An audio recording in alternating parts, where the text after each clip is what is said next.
안녕하세요. 오늘은 탄수화물에 대해서 얘기해 보려고 합니다. 우리 몸에 영양소가 굉장히 많이 있잖아요. 그 중에서 시리즈로 이제 할 건데요. 그 중에서 첫 번째로 탄수화물에 대해서 얘기해 볼 거예요. 탄수화물은 식품 속에 있는 영양소 중에 제일 많이 차지하는 게 바로 탄수화물이에요. 주로 탄수화물은 에너지원이라고 얘기하죠. 에너지를 내는 데 씁니다. 근데 이게 과도하게 섭취하면 어떻게 되죠? 살이 쪄요. 맞아요. 자, 그래서 오늘 탄수화물은 이렇게 세 가지로 나눠볼 수 있는데요. 처음에 첫 번째로 단당류, 두 번째로 이당류, 세 번째로 다당류. 이렇게 됩니다. 자, 단당류 같은 경우는 세 가지가 있는데 포도당, 그리고 과당, 그리고 갈락토스 이렇게 있어요. 포도당 같은 경우는 뇌나 근육, 그리고 적혈구 이런 애들이 활동할 때 에너지원을 주로 포도당을 써요. 무조건. 그래서 특히나 뇌에 우리 공부하거나 막 머리 쓰시는 직장인들 뭐 그런 분들은 포도당 때문에 탄수화물을 하루에 100g 이상은 꼭 섭취를 해주셔야 돼요. 그래야 뇌가 잘 굴러가죠. 그래서 아침밥을 꼭 먹어야 된다는 이유가 이런 데에서 또 나오기도 합니다. 그래서 이제 사람 몸이 이렇게 생겼잖아요. 이렇게 생겼다고, 아이고,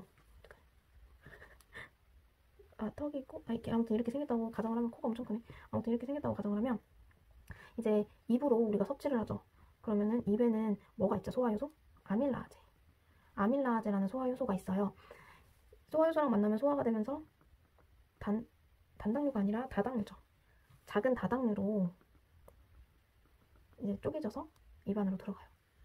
쭉 소화가 되다 보니까 소장까지 도달을 합니다. 그럼 이 소장에서는 바로 말타아제라는 소화효소랑 만나면서 이게 이당류랑 단당류로 이제 바뀌어요.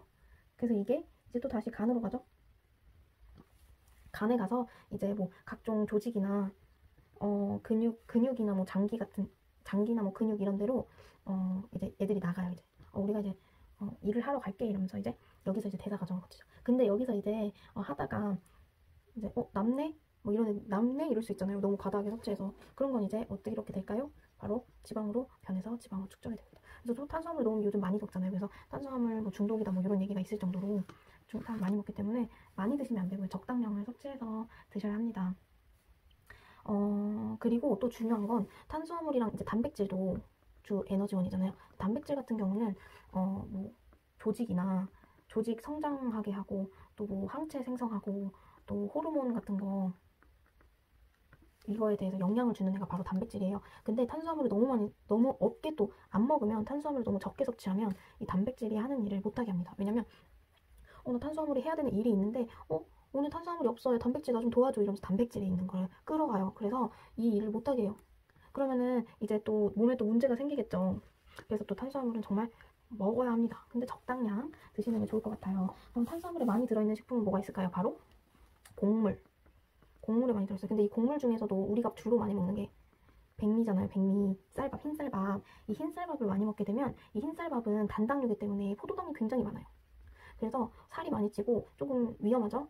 그래서 이것보다 잡곡을 많이 먹으라고 하는 이유가 잡곡은 다당류예요. 그래서 비교적 안전한 다당류를 섭취하는 게 좋다고 합니다. 이 흰쌀밥 많이 먹으면 혈당이 갑자기 막 엄청 올라가요. 그래서 이제 특히 당뇨 있으신 분들은 흰쌀밥이 정말 몸에 안 좋죠. 그래서 하루에 성인 남자 기준으로 탄수화물은 1g당 4kcal거든요. 칼로리. 그래서 한 275나 350g 정도.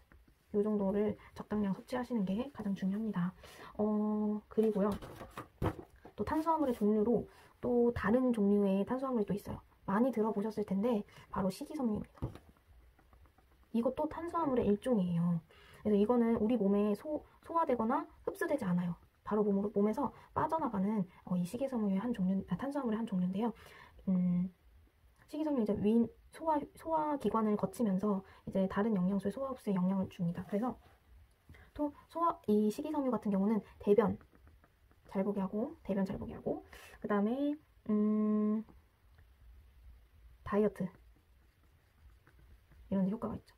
이게 식이섬유는 이제 대장에서 물을 막 빨아들여요. 그래가지고 변의 부피랑 무게를 증가시켜서 변을 부드럽게 만들어요. 그래서 변 배출하는데 굉장히 큰 도움을 주죠. 그래서 콜레스테롤도 흡착시켜가지고 간에서 콜레스테롤 합성하는데 막 방해해요. 그래가지고 그것도 도움을 주고 해서 식이섬유를 또 많이 드셔야 해요. 근데 또 식이섬유를 또 주의해서 드셔야 할 분들이 있어요. 바로 주의하셔야 되는 분들이 어르신들, 노인들.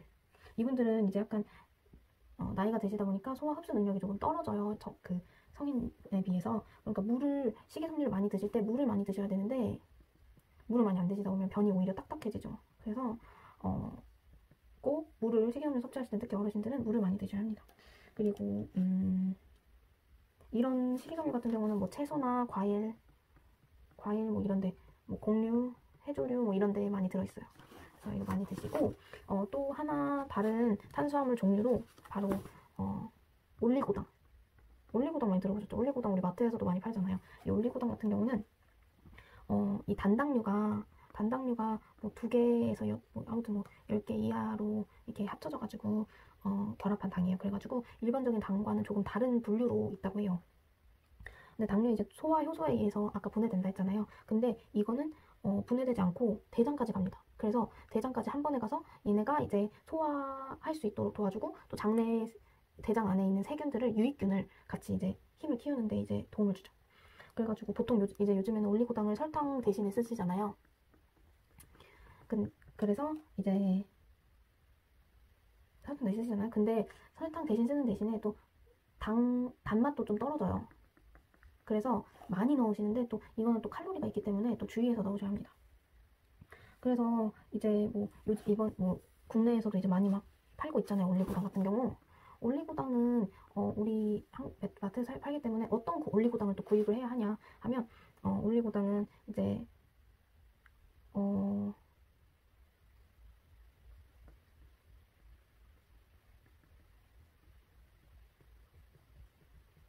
바로 이것을 구매해야 합니다. 프락토 올리고당. 이게 기능성 올리고당이에요. 그래가지고 장까지 갈 때 굉장히 도움을 주는, 이름조차도 프락토예요. 프락토.